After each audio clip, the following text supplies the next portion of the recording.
recreational and waterfront activities as well, and you put it all into one package and it looks exactly like the sort, and you have a community that's really committed to chasing this and making it happen.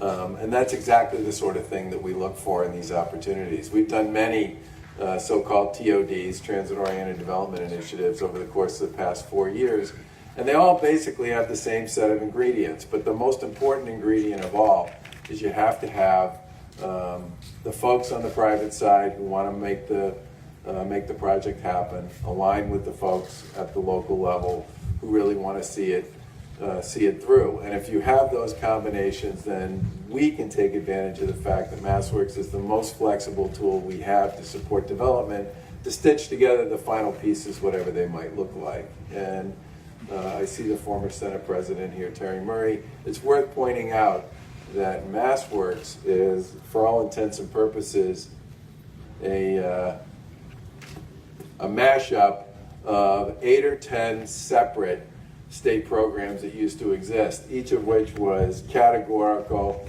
and particular and defined, and all of which were almost impossible to use because they were so categorical and so defined and so narrowly structured that it was very unusual to find a project where they might actually fit.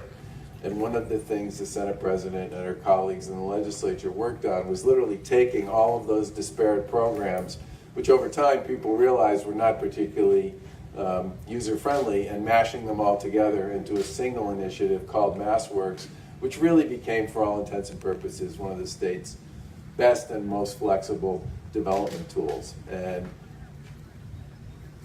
the way we are able to use MassWorks, both on this initiative and on so many others, we've probably done about somewhere between $250 and $300 million worth of MassWorks projects over the past several years, which have translated literally into billions of dollars of private investment and transit-oriented development investment across the Commonwealth, is because of the work that was done by the legislature to take what was a not very user-friendly program and turn it into something that makes it possible for the state to sort of be the final stitching and the final glue that puts this stuff together. So a tip of the hat to you, Madam President. Most people don't know where these programs come from.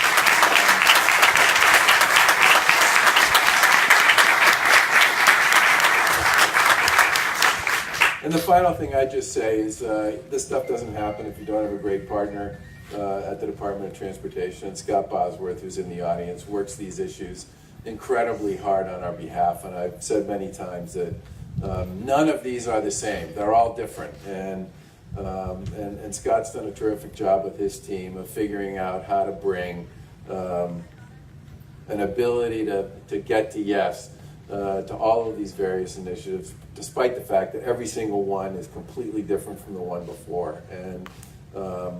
And we are very excited about these. We believe they are, in many respects, one of the best opportunities we have to put transportation, recreation, local growth and economic development, housing, all into the same package. And that is exactly what you have here, and we're very excited about it. And you could have called it whatever the heck you wanted, and you probably could have got me down here. Thank you very much.